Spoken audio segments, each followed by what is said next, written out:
প্রিয় শিক্ষার্থীবৃন্দ, engineer Khandakar Mosharraf Hossain college ফরিদপুরের পক্ষ থেকে অনলাইন ক্লাসে তোমাদের সবাইকে স্বাগতম। তোমরা সবাই কেমন আছো? আশা করি সবাই ভালো আছো, আমিও ভালো আছি। আমি অরূপ কুমার মণ্ডল, প্রভাষক, হিসাব বিজ্ঞান বিভাগ। আজকে আমার বিবিএ অনার্স প্রথম বর্ষের শিক্ষার্থীদের সাথে প্রথম ক্লাস। আমি বিবিএ অনার্স প্রথম বর্ষের প্রিন্সিপালস অফ অ্যাকাউন্টিং অর্থাৎ হিসাব বিজ্ঞান নীতিমালা এর চ্যাপ্টার 3 অ্যাকাউন্টিং প্রসেস হিসাব প্রক্রিয়া নিয়ে আলোচনা করব। আমার হিসাব বিজ্ঞান বিভাগের প্রিয় ছাত্রছাত্রী, তোমরা অনেকেই হয়তো আমাকে চিনো না, আমিও তোমাদেরকে চিনি না, কিন্তু যাই হোক, করোনা চলে গেলে অবশ্যই আমরা সরাসরি দেখা হবে, অবশ্যই আমরা সবাই সবাইকে চিনতে পারবো। তা আমাদের আলোচ্য বিষয় হচ্ছে অ্যাকাউন্টিং প্রসেস। তোমরা সবাই ইতিমধ্যে ন্যাশনাল ইউনিভার্সিটির নোটিশ দেখতে পাচ্ছ, ফোর্থ ইয়ারের পরীক্ষা শুরু হয়ে গেছে। আশা করি খুব শীঘ্রই তোমাদেরও ফর্ম ফিল আপ হবে এবং পরীক্ষা শুরু হয়ে যাবে। যার কারণে তোমরা সবাই আশা করি যে এখন বই কিনছো, সবার হাতেই বই আছে, সবাই একটু বই বের করো। আমি তোমাদের অ্যাকাউন্টিং প্রসেসের একটু মূল বিষয়টা একটু আলোচনা করে অঙ্কে চলে যাব। অ্যাকাউন্টিং প্রসেস হিসাব প্রক্রিয়া মূলত হচ্ছে দুই প্রকার।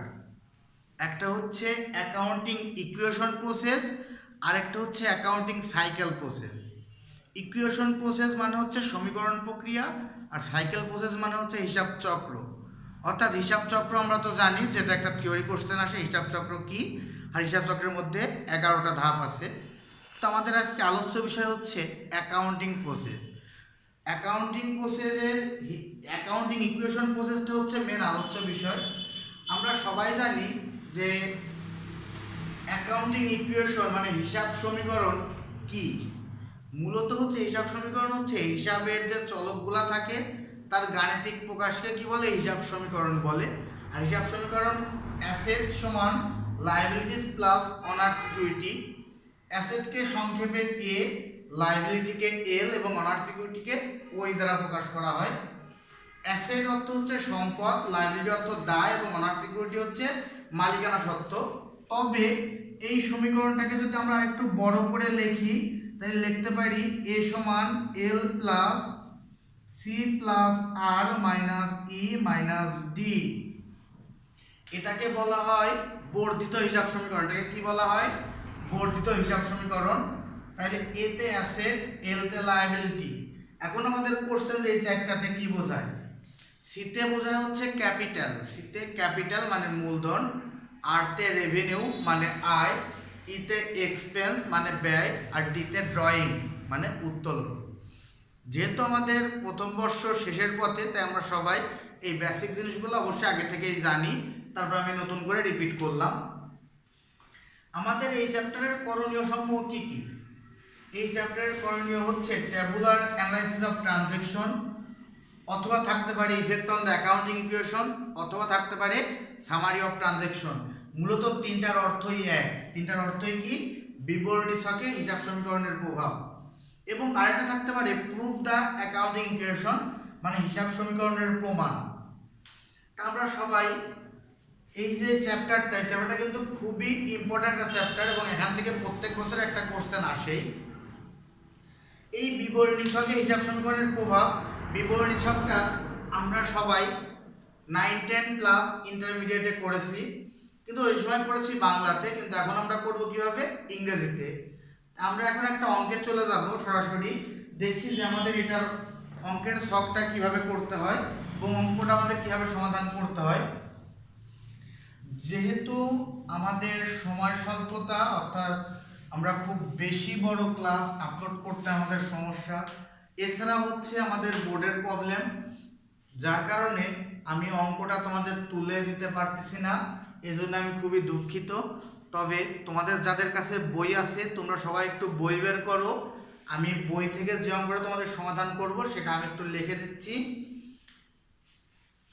NU BBA honours accounting 2018, accounting 2018। এই 2018 সালে আমাদের হিসাব বিজ্ঞান বিভাগের অনার্স প্রথম বর্ষের যে প্রশ্নটা এসেছিল, আমি এখন এটা সমাধান করে তোমাদের দেখাবো যে আসলে এটা কীভাবে সমাধান করতে হয়। আমাদের প্রথমে অ্যাকাউন্ট ইকুয়েশন করতে গেলে আমরা জানি যে ছক তো আমাদের একটা করতে হবে। আমরা একটা ছক করি।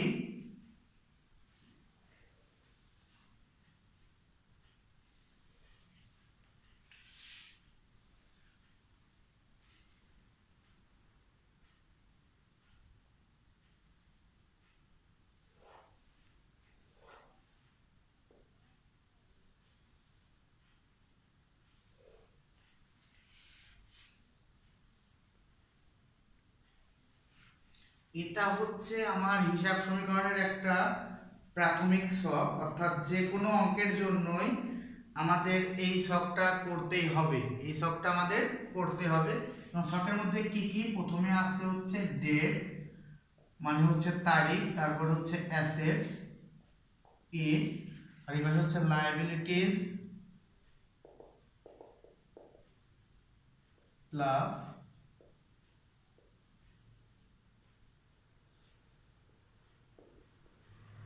Honours equity. এবং অ্যাসেটের মধ্যে ক্যাশ নামে একটা সম্পদ অবশ্যই প্রতিষ্ঠানে থাকবে, এবং অনার্স ইকুইটি মানে মালিকানা সত্ত্ব, এই মালিকানা সত্ত্বটা প্রতিষ্ঠানে অবশ্যই থাকবে। এটাকে অনেকে ওইউ লেখে, অনেকে ক্যাপিটাল লেখে, কারণ অনার্স ইকুইটি বলতে মূলত ক্যাপিটাল অর্থাৎ মালিকের মূলধনকেই বোঝানো হয়। তবে এখানে মূলধনের সাথে তার আয়, ব্যয় এবং উত্তোলন সবগুলোরই কাজ করতে হবে। রিমার্কস মানে হচ্ছে মন্তব্য, অর্থাৎ অনার্স ইকুইটি বা ক্যাপিটালের ঘরে যে কাজগুলো হবে সেইগুলোর জন্য আমাকে অবশ্যই একটা কি করতে হবে? রিমার্কস লিখতে হবে, যে কেন আমি যোগ করলাম, কেন আমি বিয়োগ করলাম। এখন দেখি আমাদের অঙ্কটার নাম কি। বলছে Amir Hossain started a business on 1st January 2017, investing cash taka 42,000 and equipment taka 15,000 during the first month transaction were as follows. এবং কিছু ট্রানজ্যাকশন দেওয়া আছে। রিকোয়ার্ড বলছে prepare the accounting equation in tabular form. বলছে টেবুলার ফর্মে আমাদের হিসাব সমীকরণগুলো দেখাও। তাহলে প্রথমে আমরা প্রতিষ্ঠানের মালিকের নাম লিখি, বা প্রতিষ্ঠানের নাম কি আছে? আমির হোসেন।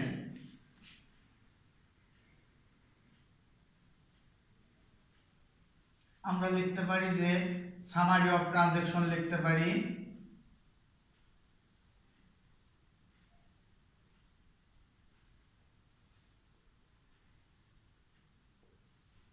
অথবা আমরা লিখতে পারি tabular analysis of transaction.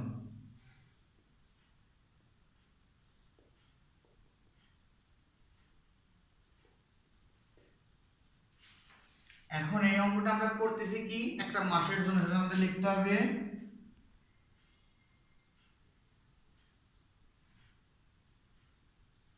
For the month ended. কোন মাসের অঙ্ক এটা? জানুয়ারি মাসের। জানুয়ারি মাস শেষ হয় কবে?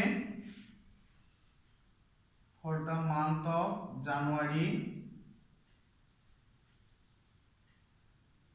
কত সাল? 2017। For the month of January 2017। এখন আমরা আগে দেখি যে প্রশ্নের শুরুতে বলছে যে কি কি নিয়ে ব্যবসা শুরু করছে? ক্যাশ এবং ইকুইপমেন্ট। তাহলে ক্যাশও সম্পদ, ইকুইপমেন্টও সম্পদ। তাহলে সম্পদ দিকে আমরা বুঝতেছি যে আমাদের প্রথমে দুইটা ঘর করতে হবে, একটা হচ্ছে ক্যাশ আর একটা হচ্ছে কি ইকুইপমেন্ট। আর আমরা হচ্ছে যে কতগুলা ঘর হবে এটা বোঝা হচ্ছে প্রশ্নটা পড়ে আগে দেখতে হবে যে আমার প্রশ্নে কতগুলা সম্পদ আছে বা কতগুলা দায় আছে। যতগুলা সম্পদ থাকবে প্রত্যেকটা সম্পদের জন্য সম্পদ দিকে একটা করে ঘর, এবং যতগুলা দায় থাকবে সেই দায়ের জন্য দায়ের দিকে একটা করে ঘর করতে হবে। তা আমি অঙ্ক একটা করে লেনদেন করব এবং সেটার পোস্টিং দিব, তারপরে যখন আমার যে সম্পদ আসবে সেই সম্পদের জন্য ছক করব। দেখি আমাদের প্রথম বলছে 2017 জানুয়ারি 1 ডেট, 2017 জানুয়ারি 1 তারিখে বলছে ক্যাশ এবং ইকুইপমেন্ট নিয়ে ব্যবসা শুরু করে। ক্যাশ কত 42,000 আর ইকুইপমেন্ট আছে 15,000, তাহলে মোট হচ্ছে কত 57,000। আমরা জানি যে সব সময় আমাদের A সমান L প্লাস OE, অর্থাৎ সম্পদ পাশের যোগফলের সাথে দায় পাশের যোগফল অবশ্যই সবসময় মিল থাকবে। আমরা যেহেতু ক্যাপিটালের ঘরে বা অনার্স ইকুইটি ঘরে লিখেছি, তাহলে আমাদের অবশ্যই রিমার্কস লিখতে হবে। আর রিমার্কসে কি লিখবো? শর্টকাটে আমরা লিখতে পারি ইনভেস্টমেন্ট বাই অনার, অর্থাৎ মালিক কর্তৃক বিনিয়োগ। এরপরে সবাই দেখো জানুয়ারির 2 তারিখ, পরবর্তী তারিখ জানুয়ারির 2 তারিখে বলছে paid the office rent for the month of টাকা 2500 ক্যাশ, অর্থাৎ 2500 টাকা অফিস রেন্ট বাবদ প্রদান করেছে। যেহেতু প্রদান করলে কি হবে, ক্যাশ কমবে, আর ক্যাশ কমলে ক্যাশ থেকে মাইনাস। আর যেহেতু অফিস রেন্ট একটা খরচ, আর খরচ হইলে কি কমে, মূলধন কমে। খরচ হইলে কি কমে, মূলধন কমে। এখন মূলধনটা কেন কমলো, রেন্ট এক্সপেন্স, সেটা হচ্ছে আমরা লিখবো রিমার্কসে।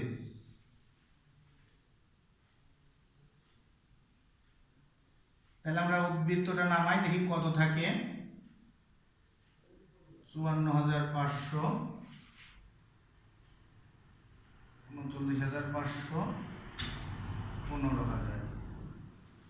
এরপরে ট্রানজেকশন দেখি কত তারিখ, জানুয়ারির 3 তারিখ। 3 তারিখে বলছে পারচেজ এ ক্যাবিনেট, পারচেজ এ ক্যাবিনেট। ক্যাবিনেট বলতে বোঝায় যে একটা অফিসের যে ফাইল টাইল রাখার যে জিনিস, সেটাকে বলা হয় ক্যাবিনেট। আর এটা এক প্রকার সম্পদ। সম্পদটা কোন ক্যাটাগরি, এটাকে বলা হয় ফার্নিচার। এটাকে কোন ক্যাটাগরির সম্পদ বিবেচনা করা হয়, এটাকে বিবেচনা করা হয় ফার্নিচার। তাহলে আমি আরেকটা নতুন সম্পদের নাম পাইলাম কি, ফার্নিচার। তাহলে 3 তারিখে আমি ফার্নিচার ক্রয় করেছি কত টাকা দিয়ে, 10,000 টাকা, কিন্তু বলা আছে অন অ্যাকাউন্ট। অন অ্যাকাউন্ট মানে কি, অন অ্যাকাউন্ট মানে হচ্ছে বাকিতে। অন অ্যাকাউন্ট মানে বাকিতে। যেহেতু বাকিতে ক্রয় করছি, তাহলে বাকিতে ক্রয় করলে একটা দায়ের সৃষ্টি হয়। সেই দায়ের নাম কি, ক্রয় বিক্রয়ের ক্ষেত্রে যে দায়ের সৃষ্টি হয় তার নাম হচ্ছে অ্যাকাউন্ট পেয়েবল। তাহলে আমরা দায়ের দিকে অ্যাকাউন্ট পেয়েবল নামে একটা সব করলাম, এবং সম্পদ দিকে ফার্নিচার নামে একটা ঘর করলাম। তাহলে 3 তারিখে কত টাকার ক্যাবিনেট ক্রয় করছি, 10,000 টাকা। আমি দিলাম 10,000, অ্যাকাউন্ট পেয়েবল দায়ে দিলাম কত, 10,000। এখন আমরা প্রত্যেকটা লেনদেন করব এবং তার যোগ বিয়োগ করে নামাবো। যোগফল কত, 10,000, 54,500,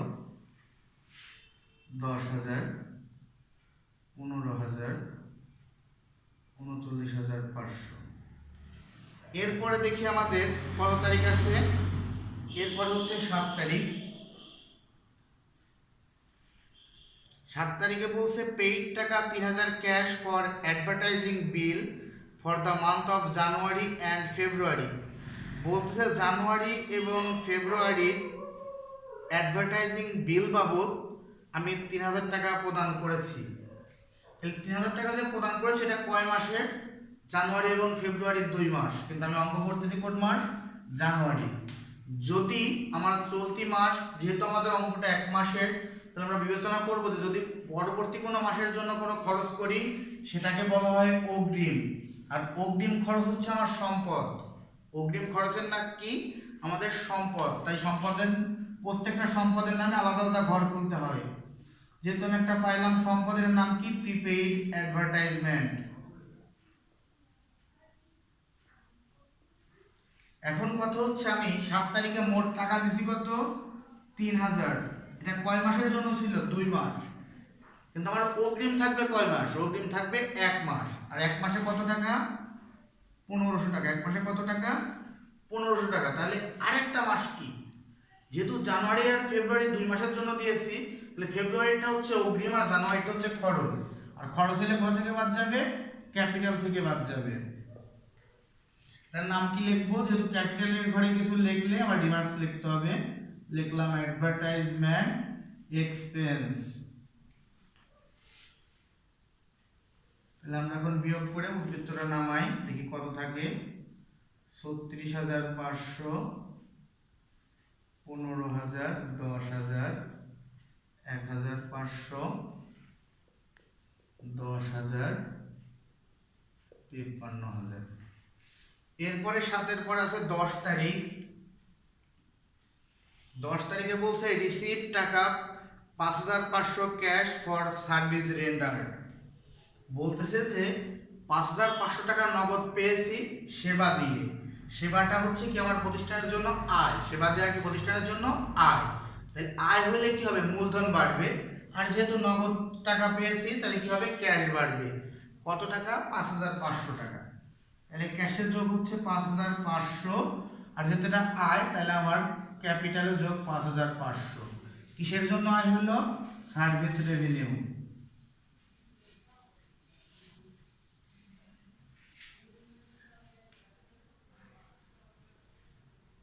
তাহলে কত, 500, 58,500, 10,000, 1,500, 10,000, 15,000, 42,000। এরপরে 10-এর পরে আছে 15 তারিখ। বলছে পারচেজ অফিস সাপ্লাইজ টাকা 600 ক্যাশ। 600 টাকা দিয়ে আমি অফিস সাপ্লাইজ ক্রয় করেছি। অফিস সাপ্লাইজটা হচ্ছে কি, অফিস সাপ্লাইজটা হচ্ছে আমার এক প্রকার সম্পদ। তাই সম্পদ দিকে আমি আরেকটা ঘর করলাম, কি নাম, অফিস সাপ্লাইজ।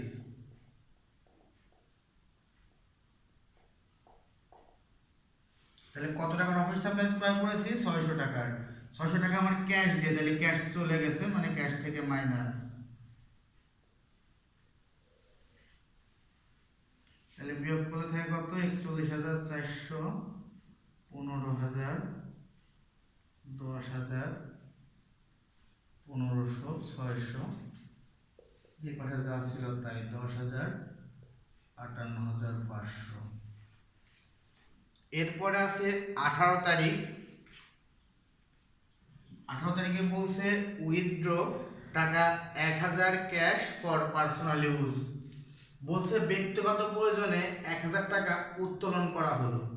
উত্তোলন করলে কি হয়, উত্তোলন করলে ক্যাশ কমে, উত্তোলন করলে ক্যাশ কমে, আর অপরদিকে মূলধন কমে। একদিকে ক্যাশ কমে আর একদিকে কি মূলধন কমে। আমরা রিমার্কসে লিখবো কি, ড্রয়িং। ড্রয়িং মানে কি, উত্তোলন।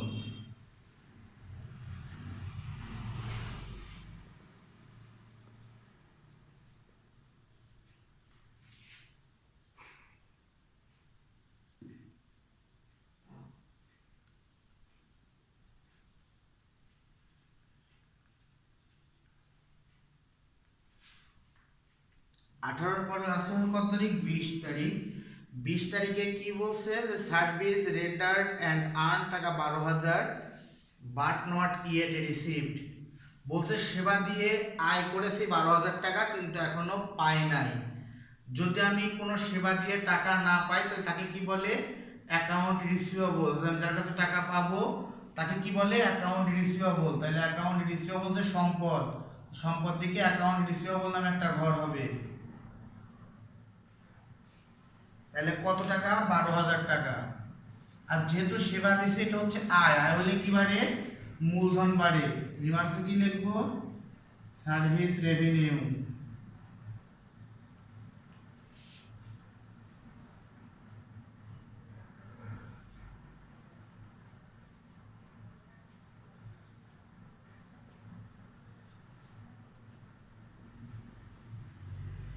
উদ্বৃত্তগুলো নামাই।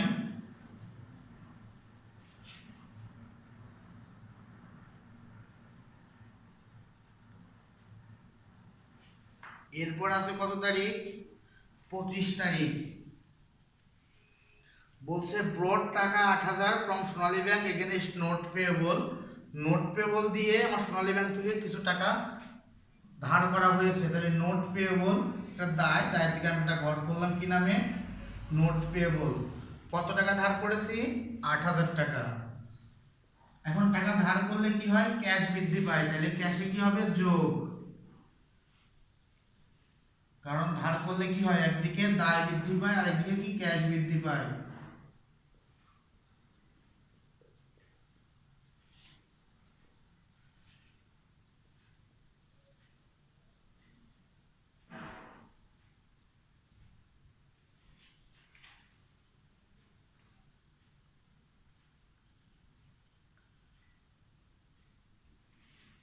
এরপরে আছে 26 তারিখ,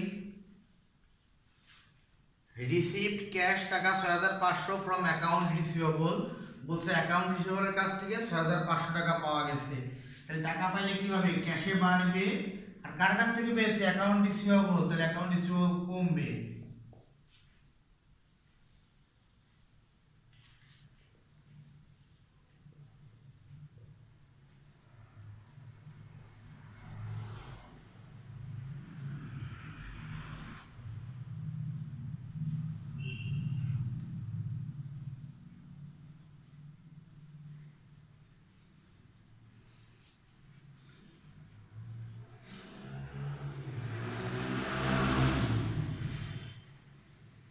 এরপরে বলছে 28 তারিখ, পেইড ক্যাশ স্যালারি বাবদ 3200 টাকা, টেলিফোন বিল বাবদ এত এবং ইলেকট্রিসিটি বিল বাবদ এত।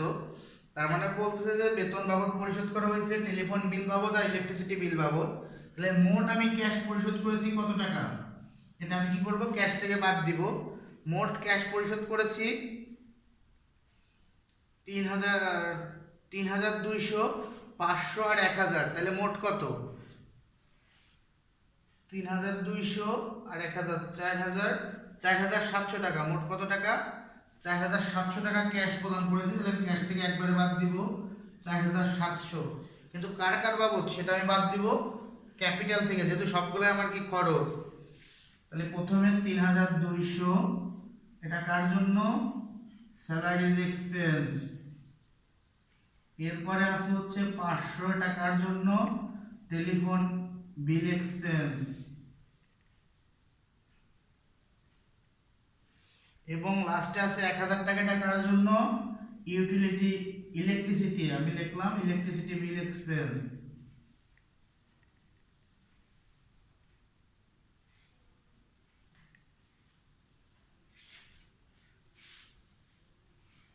তাহলে এখন বিয়োগ করে দেখি আমাদের কত থাকে ব্যালেন্স, 50200, 15000, 10000, 1500, 600,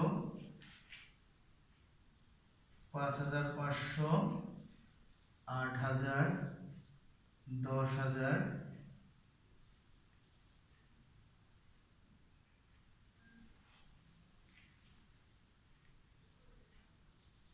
64800।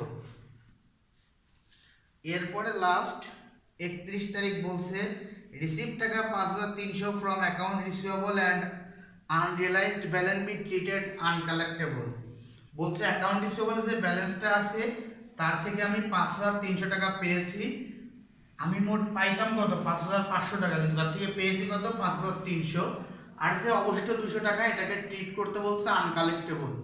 আনকালেক্টেবল মানে হচ্ছে অনাদায়ী, আনকালেক্টেবল মানে কি, অনাদায়ী। আর অনাদায়ী মানে হচ্ছে কি একটা খরচ, আর খরচের অংশটুকু কোথা থেকে বাদ যাবে, ক্যাপিটাল থেকে।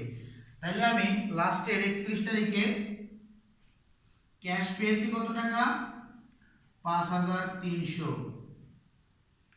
কিন্তু অ্যাকাউন্ট রিসিভেবল আমার কমবে কত, 5500, কারণ যেহেতু বলে দিয়েছে অবশিষ্ট 200 টাকা আমি কি হিসাবে খরচ দেখাইতে হবে, আনকালেক্টেবল মানে ব্যাড ডেট।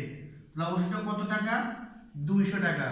যেহেতু ব্যাড ডেট একটা খরচ তাই এটা কি হবে, ক্যাপিটাল থেকে বাদ যাবে। রিমার্কসে কি লিখবো, ব্যাড ডেট এক্সপেন্স।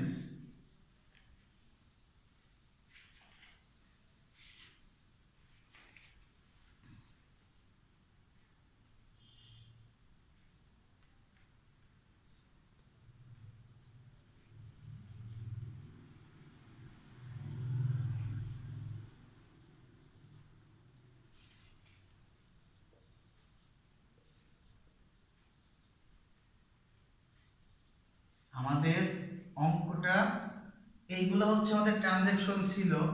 এখন আমরা যে কাজটা একটু দেখাবো সেটা হচ্ছে এই যে প্রত্যেকটা ঘরের যোগফল এটাকে বলা হয় টোটাল, এটাকে বলা হয় কি টোটাল। আর এই ডেবিট পাশের সব অ্যাসেট পাশের সবগুলা এবং লায়াবিলিটি প্লাস অনার সিকিউরিটি পাশের সবগুলোর যোগফলকে বলা হয় গ্রস টোটাল। তাহলে আমরা এখন দেখব গ্রস টোটাল আমাদের কত। গ্রস টোটালগুলো যোগ করলে আমার আসে হচ্ছে 82600, এই পাশেও আসে 82000, 600 আমরা ক্লোজ করে দিব। এটা হচ্ছে অ্যাকাউন্টিং ইকুয়েশন অর্থাৎ সামারি অফ ট্রানজ্যাকশন বা ট্যাবুলার অ্যানালাইসিস অফ ট্রানজ্যাকশন। যদি এই যে আমরা যে অ্যাকাউন্টিং ইকুয়েশন বা যে অঙ্কটা আমরা করলাম বা অ্যাকাউন্টিং ইকুয়েশন সম্পর্কে যদি কারোর কোনো কোশ্চেন থাকে বা কেউ কোথাও বুঝতে না পারো, তাহলে অবশ্যই আমার কমেন্ট বক্সে কমেন্ট করো অথবা আমার সাথে যোগাযোগ করো, আমি তোমার অবশ্যই সমস্যার সমাধান করে দিব। সবাই ভালো থেকো, সুস্থ থেকো, সাবধানে থেকো। আজকের ক্লাস এই পর্যন্তই।